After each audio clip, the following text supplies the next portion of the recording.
This is PintIsHere for those who are watching for this video. This is gonna be a third video in the thing. So this is PintIsHere. He has 31,000 subscribers. If you want to follow him, give him a follow. He gives analyzations on different anime situations, whether it be shonen protagonists and how to write a character and stuff like this. This is very useful for those who are trying to understand how to write a character or how to use characters in a very effective way without totally destroying them in a way that doesn't really make a lot of sense. So this is pretty good. I like this. So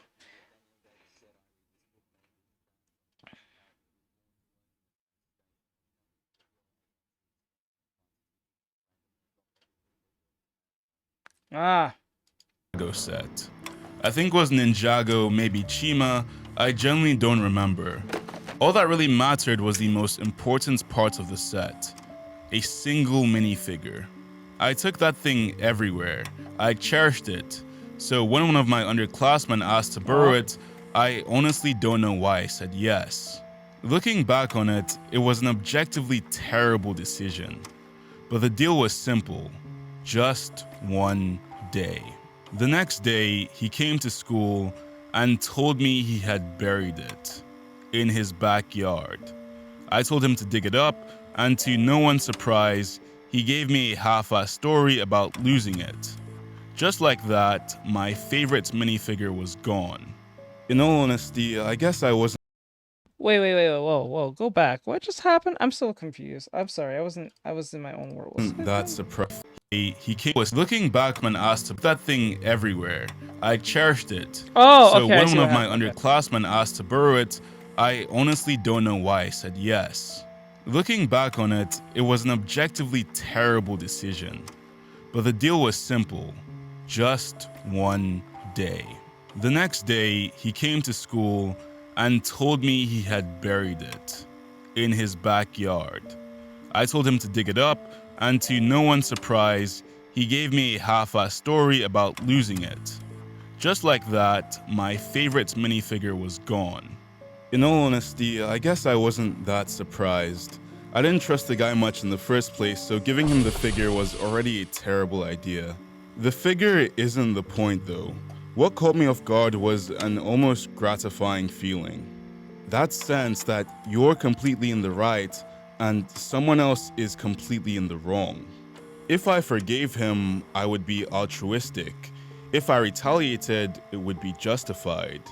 This is my idea behind a perfectly moral retribution, a concept that will come up several times in this video. For example, Rudo, what are you doing? Yes! When he gave that punch, that was just recent! What the hell? Oh, this is perfect. this is a video about Gachiakuta. But first, a quick break. Greg, is that you? Huh? Oh, it's you, Pint. What are you doing on this side of the street? You saw this Well, video? Oh, fuck. After finding that massive hole in the side of the wall, the landlord had enough and kicked me out. I'm kind of between wait, is that a Labubu necklace? How do you afford that? I thought we were both broke. Didn't buy it. Got it straight from the source. A talking Labubu gave it to me. What? You know you can't actually talk to them, right? Sure I can. With the partner of today's video, Polybuzz. When consuming media, you'll naturally find tons of characters that you love. What if you could actually interact with those characters? Well, that's where Polybuzz comes in. Polybuzz is an AI chatbot app that allows you to converse with around 20 million different characters in real time. I'm sorry. I don't know what's the appeal of the Labubu thing. It doesn't look all that interesting. It looks like any generic doll thing that you're trying to sell to children, like a minion. What is the fucking point of those things? I don't understand. Like, what is the point? Like, I don't get it. Like, I don't see the appeal. It's weird. You can even make your own. Sorry to keep you waiting. Wait, is that Piccolo? Yup, just one of the many characters you can make and converse with through the use of polybuzz. That's convenient and all, but I don't really have the money to use an I app think like it's a that. Chinese conspiracy. I think it's some type of Chinese thing. I know it's from China, so it has to be a Chinese thing. It has to be some type of weird Chinese government thing where they have like a microphone in every labubu. There's no way. They can't be that popular. They don't look like they could be. Shit, bro, I'm telling you, a rainbow monkey looks more interesting to sell to children compared to like a labubu. If you had a rainbow monkey, especially in the time we're living in with all the rainbow flags, that would probably sell compared to a labubu. I'm just being honest. I think a rainbow monkey would actually sell. Relax. The app is completely free. Just go to the link in the description and use my code PINT22 to unlock premium features on the app. Just don't ask them for rent money. I don't think they can actually do that. Yeah, I figured. Now, let's get back to the video. I like to think that I'm a good person. Of course, you can't say that yourself, it's something other people have to decide for you, but I'm like 92% sure that I'm a decent guy. As embarrassing as it is to admit, a lot of those good morals probably came from the stuff I watched as a kid. Maybe it was Elmo telling me to share my cookies, or Bob the Builder drilling teamwork into my head, but honestly, a huge portion of my moral compass probably came from anime. When I was around 7 years old, Right? my uncle gave me and my brother the original Naruto CDs, up to the end of the Chunin exams. Should a 7-year-old have access to that kind of content? No. Debatable, but nonetheless, I binged that entire arc several times over. And like a lot of kids, whether I realized it or not, I wasn't just watching for the cool fight scenes. I was absorbing it, letting it rewire parts of my brain. See, a lot of early anime, even a lot of modern ones, run on the same basic moral principles. Be kind, be empathetic, and above all, please don't be evil. Sure, these series could have surprisingly complex themes like what it meant to be a child bred for war, or the crushing psychological weight of inferiority. I think I made a video about that. But anyway, as a kid, all of that went right over my head. All I needed to know was creepy snake guy bad, cool badass ninja good. One of the reasons why these protagonists were so good at imparting these lessons to kids is because they were essentially morally perfect. They never make the kind of ugly, impulsive choices that would make the audience pull away from them. Even when Naruto meets the man who orphaned him and burdened him his entire life, he doesn't lash out. He offers compassion. He even calls the guy cool, which in retrospect, there is no reason to glaze the guy who caused the world war, but we just let it slide because it's Naruto. You don't even question this moral perfection as a kid, because you're not holding them to real world standards. I gotta lie, he's right. I didn't even think about that till like he brought that up. I didn't even think about how much that Obito orphaned this man. I didn't think about that till you said that. I'm like, wow, I actually think of it now. Because remember this. Naruto punched his dad.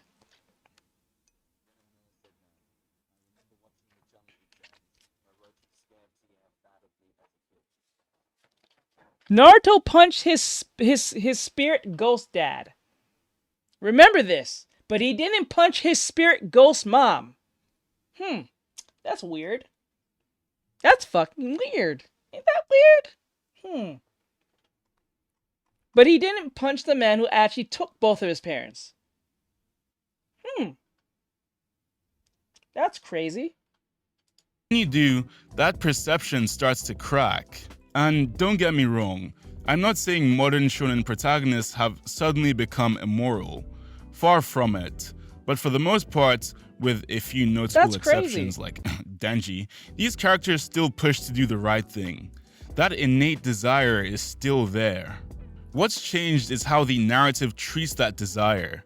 Their morality isn't presented as flawless anymore, not in execution, nor in consequence. Sometimes they fail, sometimes their good choices hurt people, and sometimes they're not even doing the right thing.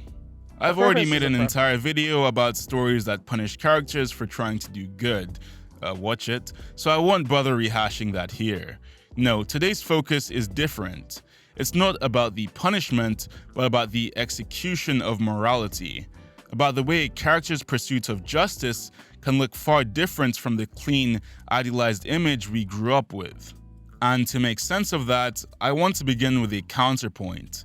A character who feels almost untouched by moral compromise. Someone whose sense of justice is so pure and so perfectly moral in execution, it almost borders on divine. Let's talk about Kamado Tanjiro. Let me present you with a scenario. You are a demon slayer.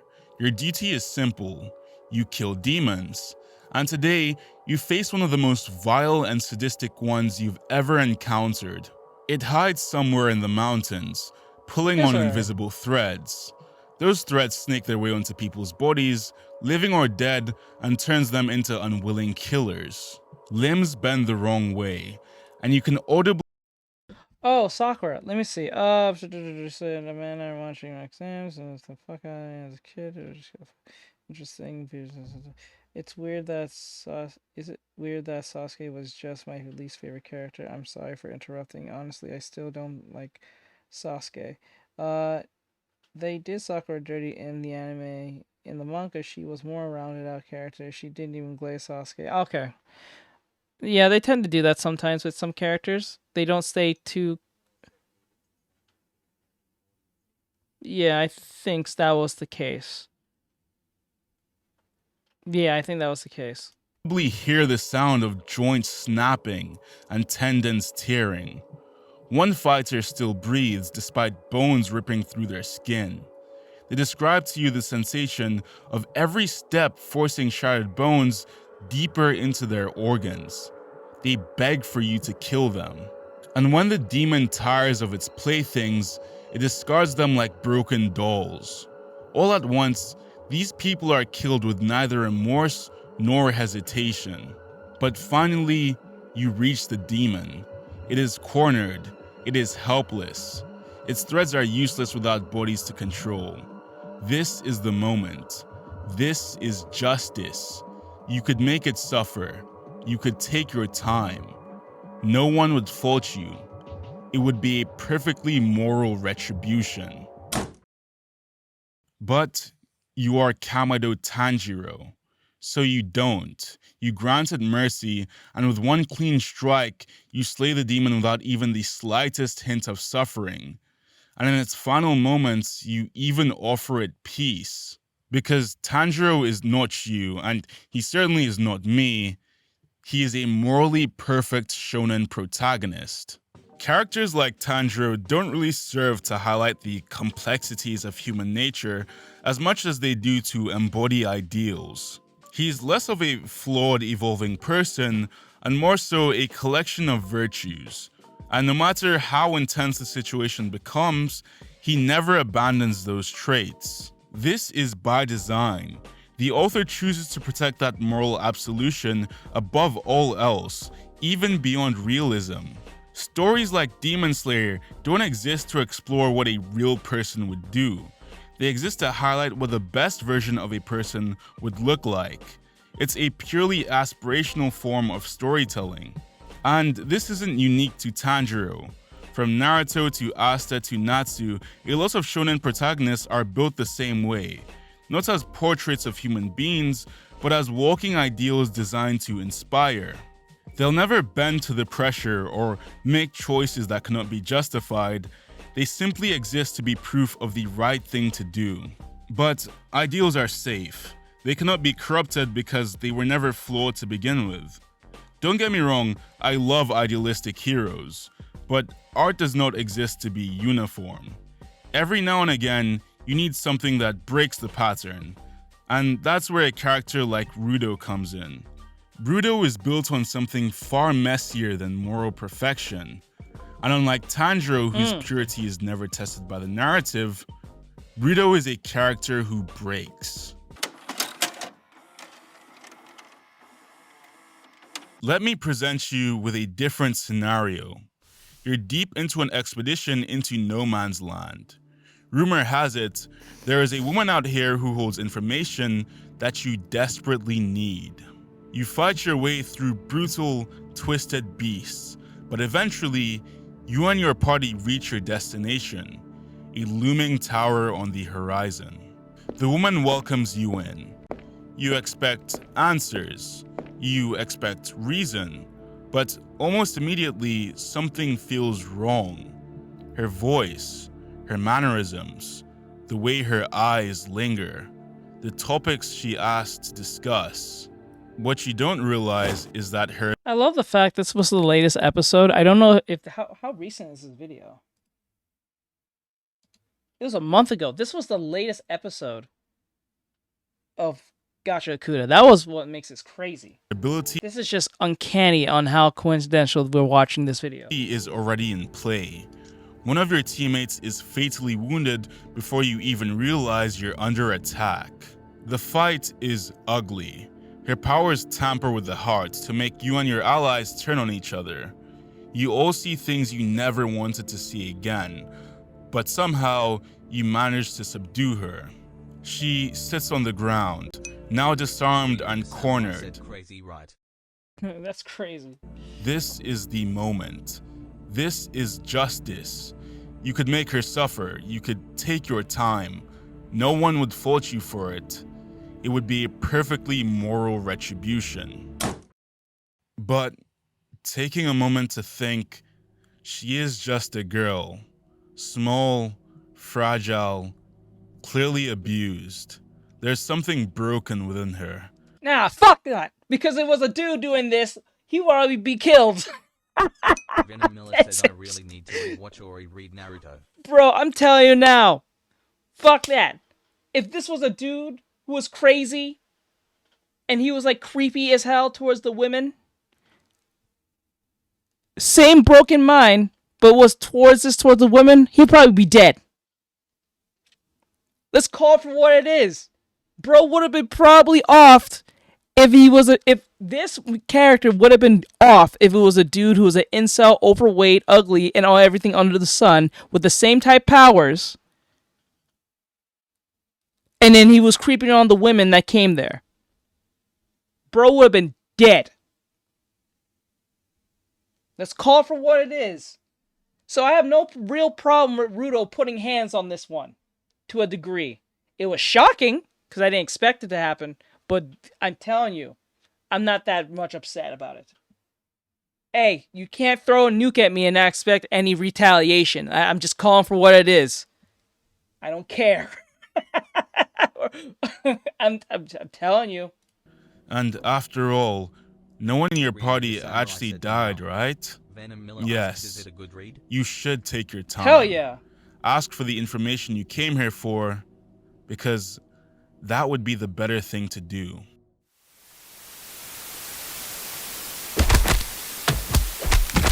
And he put hands on her. I said yes, Venom, I highly recommend it. Bro, he didn't just... He punched her. He put hands on this one. He put hands on this one. He went on top of her and just started wailing on this chick. Venom Miller said, need to see where I can read it. I'm not gonna lie to you. Let's call it for what it is. I think some girls kind of got like moist a little bit on that. I'm not even gonna lie. Some girls probably read this and got a little moist on this.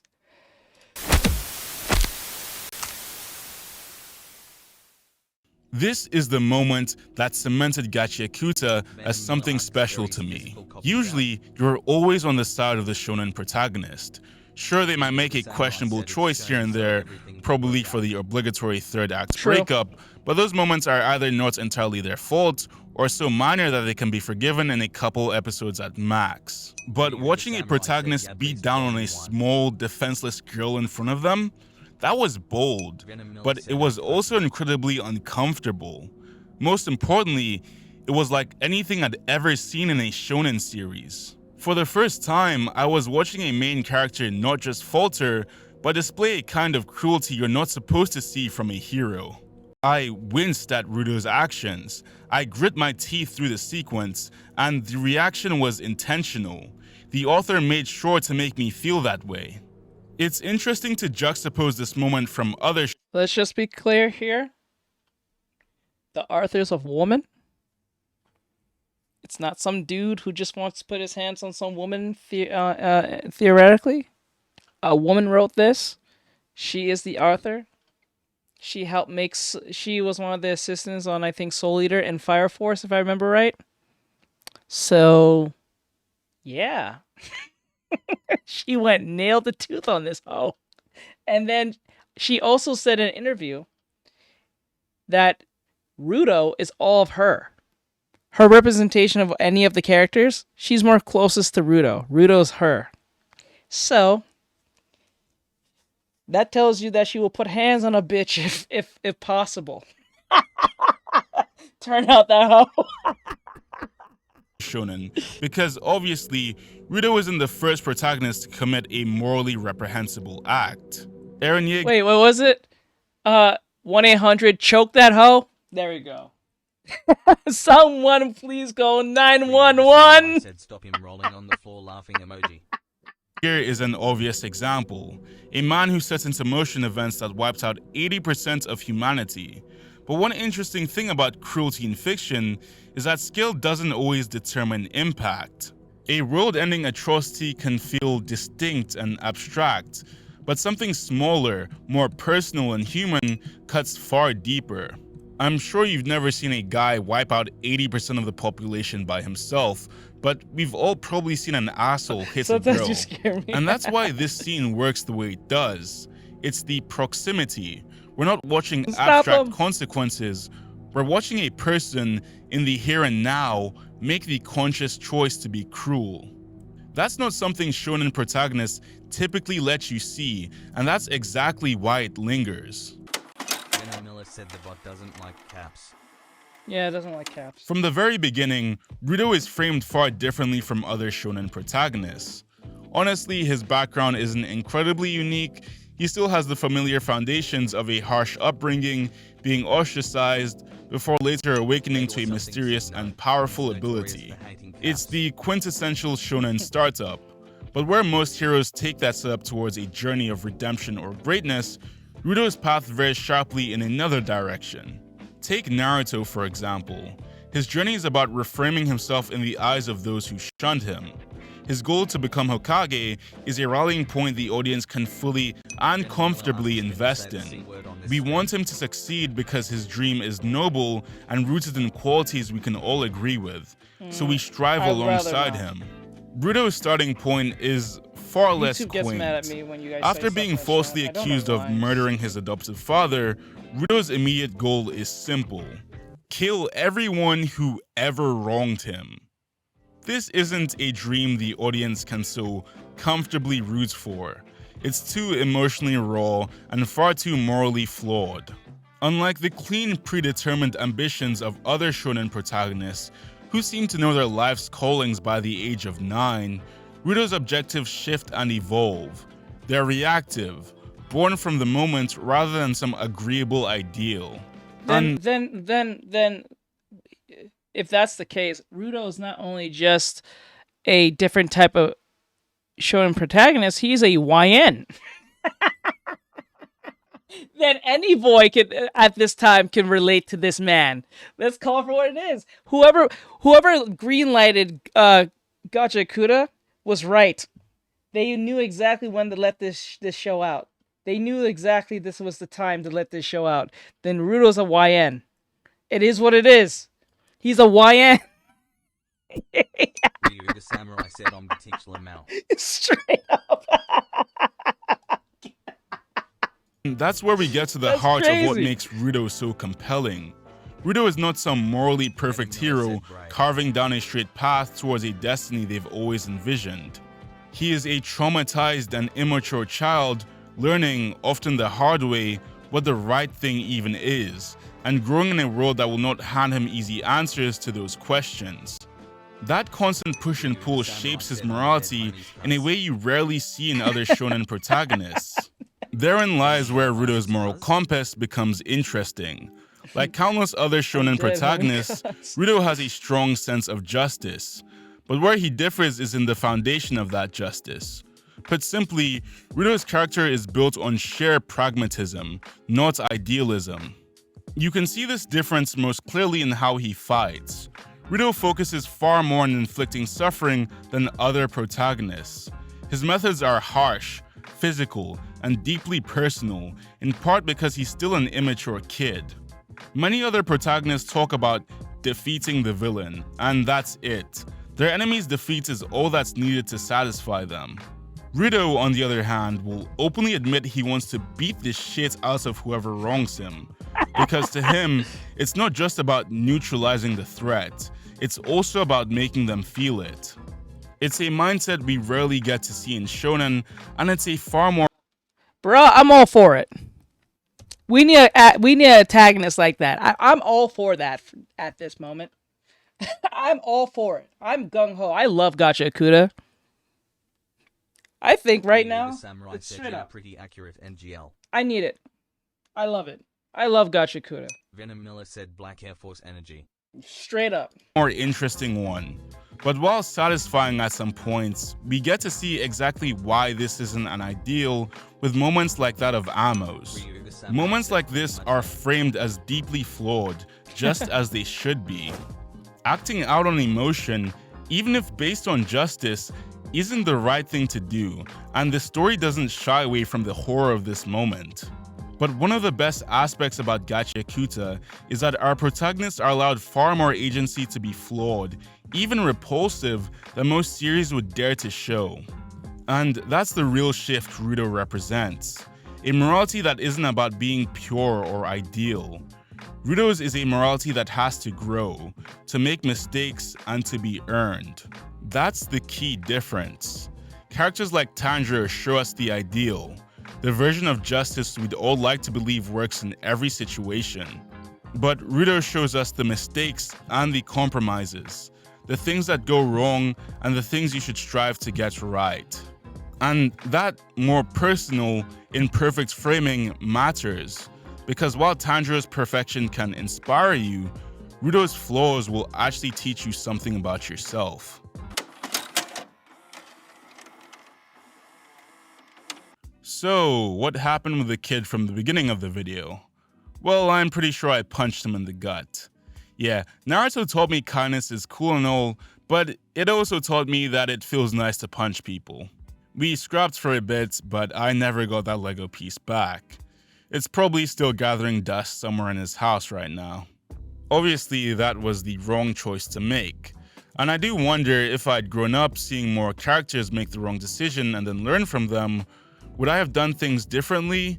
Who knows? But I do know this. I wish I had seen more flawed characters when I was growing up. More terrible moments and more disgusting mistakes. Characters who showed me that being good isn't about never slipping up, but about recognizing when you have and having the maturity to grow from it. And maybe that's why Rudo sticks with me. He's not an ideal, he's a reminder that people make terrible mistakes, but at the end of the day, what's truly important is what you're able to do after. Thank you for watching the video.